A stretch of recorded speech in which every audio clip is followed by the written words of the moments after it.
ravi de vous retrouver pour cette première édition complète de la journée sur Al-Oula. Voici les titres de l'actualité. À la mosquée Bab Salam à Casablanca, la prière du vendredi accomplie hier par Sa Majesté le roi Mohammed VI Samir al-Mu'minin.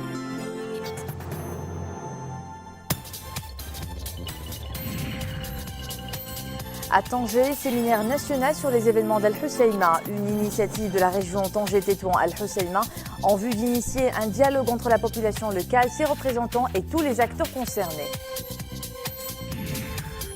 Et à Casablanca, le musée du judaïsme marocain organise son traditionnel iftar réunissant les communautés marocaines de confession juive et musulmane, un témoignage vivant d'un vivre ensemble séculaire. La prière du vendredi accomplie hier par Sa Majesté le roi Mohammed VI Samir al-Mu'minin à la mosquée Bab Salam à Casablanca. Dans son prêche, l'imam a rappelé que le Saint-Coran recommande de s'empresser à accomplir les bonnes œuvres et les actions pieuses lors du mois béni de Ramadan et à s'abstenir de tout interdit.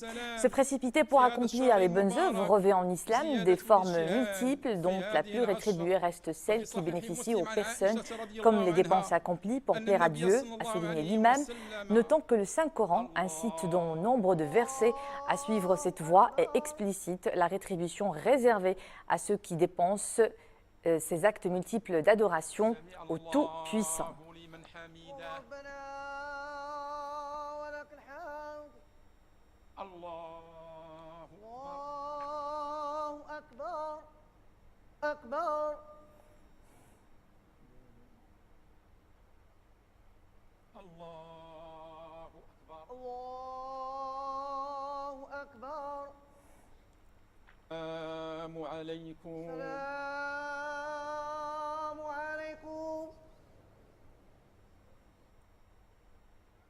Signalant ce message de félicitations adressé par Sa Majesté le roi Mohammed VI au président de la République d'Islande à l'occasion de la fête nationale de son pays. La caravane médicale multidisciplinaire de la Fondation Mohammed V pour la solidarité poursuit son bonhomme de chemin à travers de nombreuses provinces du royaume à l'occasion de l'opération spéciale Ramadan. Cette année, cette action solidaire cible les populations rurales de 4 provinces, Gursif, Tazasfro et Taounet, dont vous voyez les images. Cette opération humanitaire vise à apporter un soutien médical de proximité à travers plusieurs sites d'intervention. On offre de soins médicaux multidisciplinaires. La caravane a démarré le 31 mai dernier à Gursif. Elle clôturera ses activités à Tafrans dans la province de Taounet le 22 juin prochain. À Tanger, un séminaire planche sur la situation qui prévaut ces derniers mois à Al-Husseima. L'initiative émane de la région Tanger-Tétouan Al-Husseima en vue d'ouvrir un dialogue à grande échelle avec les habitants de la province, les élus locaux, la société civile et autres représentants d'organisations de défense des droits de l'homme. Mohamed Etishgar pour les développements. Le séminaire national sur les événements d'Al-Husseima, il s'est déroulé sous le thème « Dialoguons dans le calme pour un nouvel et fort élan ». Un séminaire qui a regroupé des acteurs politiques, des militants des droits de l'homme et des représentants de la société civile, en plus d'élus et de membres du gouvernement.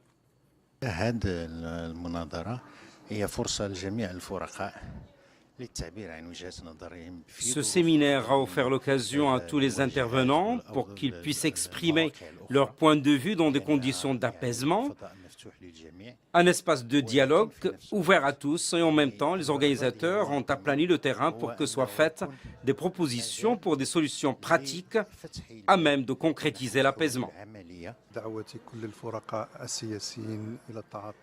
C'est un appel à toutes les parties à adopter une nouvelle approche pour garantir un climat propice à dialoguer autour des revendications sociales et économiques.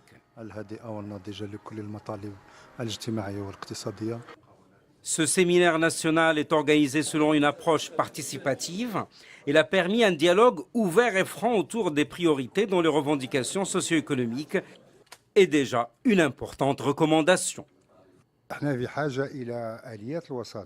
Nous avons besoin de mécanismes de médiation beaucoup plus forts, plus efficaces et qui intègrent tous les nouveaux acteurs. C'est un défi, mais aussi une opportunité historique pour le renforcement du processus démocratique au Maroc. Le séminaire a été salué par les différents partenaires à ce dialogue et à ce débat paisible et responsable sur les événements d'Al-Husseima. Un séminaire d'abord pour se parler et dialoguer. C'est aussi pour convaincre les uns les autres au sujet de la légitimité des revendications. C'est un appel au dialogue en vue de trouver des solutions aux revendications légitimes. C'est une initiative de la part de plusieurs acteurs. La région accueille cette initiative qui connaît un débat entre toutes les parties et tous les acteurs, militants des droits de l'homme, acteurs associatifs, des habitants d'Al-Husseima, des acteurs politiques, des acteurs gouvernementaux, etc. Le séminaire a connu une forte participation pour une initiative qui vise à instaurer le dialogue et rétablir la confiance.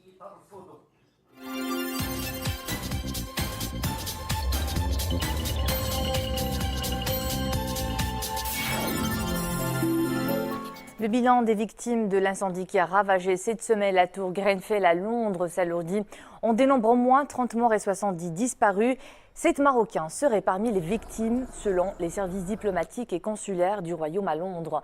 Un communiqué du ministère des Affaires étrangères et de la coopération internationale souligne que les services diplomatiques et consulaires du Royaume procèdent en coordination avec les autorités britanniques aux identifications de rigueur.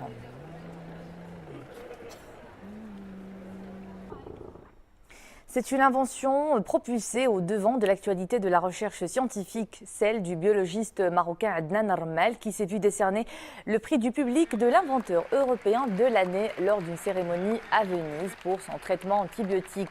Un médicament qui se pose comme une alternative au recours systématique aux antibiotiques dans certains traitements, ces derniers ayant rendu les bactéries de plus en plus résistantes, voire impossibles à traiter. Pour Adnan Armel, même avant de devenir un scientifique, il était convaincu que les plantes aromatiques possèdent des principes pharmaceutiques actifs pour lutter contre les bactéries. Les combats se poursuivent à Mossoul. L'armée irakienne progresse, mais lentement dans la vieille ville pour cause.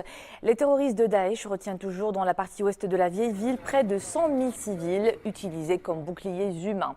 Ces derniers jours, les forces irakiennes, avec l'appui de la coalition internationale, ont tout de même pu percer dans la localité de Avija en vue d'une reconquête complète.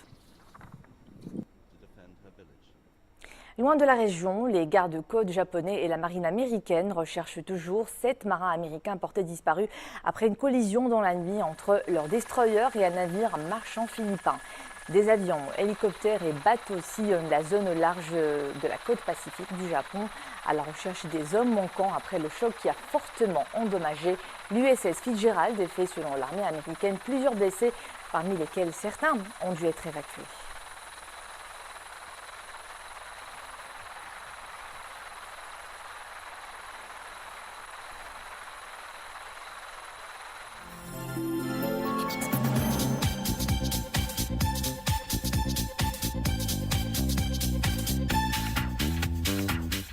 Retour aux faits marquants de l'actualité nationale avec cette nouvelle greffe de rein réussie au CHU Ibn Rushd de Casablanca.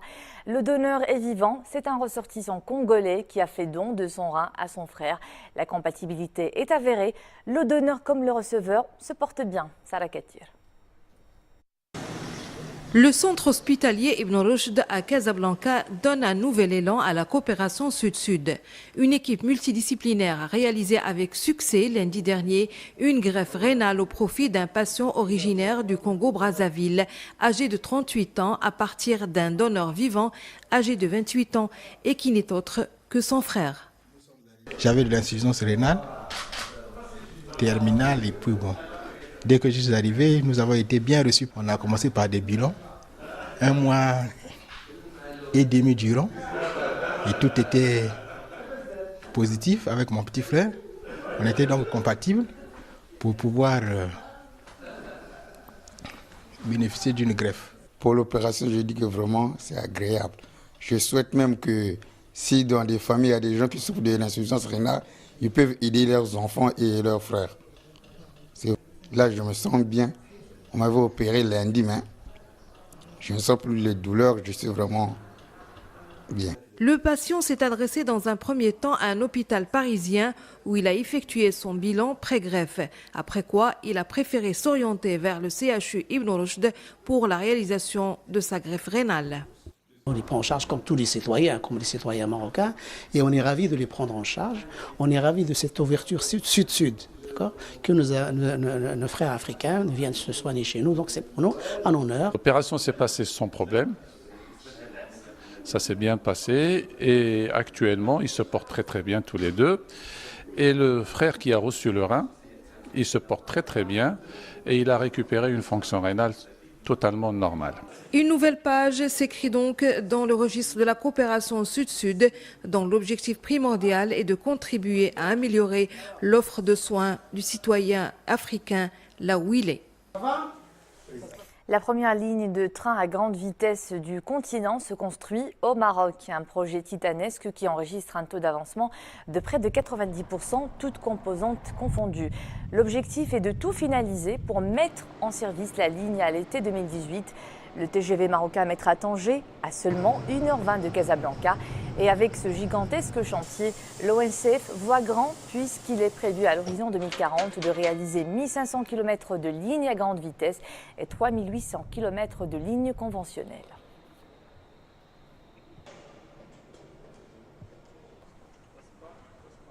Et dans le cadre du projet de construction de la nouvelle gare Rabat-Agdal, l'ONCF procédera au remaniement des voies et des quais de cette gare. Dans un communiqué, l'Office explique que ces travaux nécessitent une étape transitoire qui sera réalisée en deux phases. La phase 1, qui aura lieu la nuit de samedi au dimanche, porte sur le déplacement des quais d'embarquement pour les voyageurs des destinations au nord, Kenitra, Tanger, Fès, Oujda et Nador. Le mercure grimpe à nouveau et tout au long de ce week-end, un peu partout dans le royaume. On enregistre des températures de 38 à 45 degrés comme à Marrakech, où cette hausse du thermomètre est habituelle en cette période de l'année qui coïncide encore une fois avec le mois d'abstinence. Nisra El Hamdawi. Il fait un temps caniculaire à Marrakech. La rue est quasiment déserte. Le mercure affiche 40 degrés à l'ombre en milieu de journée. Malgré cette chaleur suffocante, les Marrakechis vaquent à leurs occupations quotidiennes. Ramadan sous la canicule n'est pas inhabituel pour eux, mais tout de même, la sensation de soif est là. La ville de Marrakech est connue pour ses fortes chaleurs. Comme à l'accoutumée, nous continuons à aller au travail et à mener notre train de vie de tous les jours. Nous passons très bien le Ramadan. Toutefois, nous avons souffert pendant 2 jours. Il faisait une chaleur exceptionnelle. Pendant la journée, tous les moyens sont bons pour se protéger de cette chaleur et pour se rafraîchir. À chaque fois, je mouille une serviette et je la mets sur ma tête pour me rafraîchir. Mon chapeau ne me quitte jamais. Quand la chaleur bat son plein, je cherche à me mettre à l'ombre sous les arbres. Visiblement, ce coup de chaud qui frappe la ville ocre en cette période est loin d'éloigner les touristes de la destination Marrakech. Ouais, un peu compliqué là, la chaleur au début, faut s'y faire. Par contre, super sympa là, on a commencé à visiter un petit peu et tout, vraiment agréable, c'est vraiment une belle ville. C'est vraiment sympa. Donc. Avec le ramadan, il y a moins de monde aussi, donc mais oui, on sort plus le soir, ce qui fait très chaud. Je viens de Londres, je trouve qu'il fait très chaud. Habitants de Marrakech ou simples visiteurs s'adaptent tant bien que mal à cette canicule en se mettant à l'ombre ou encore en évitant de mettre le nez dehors pendant les heures les plus chaudes de la journée. C'est un moment de communion que le musée du judaïsme marocain de Casablanca veille à organiser à chaque ramadan. Un ftour réunissant les Marocains de confession juive et musulmane.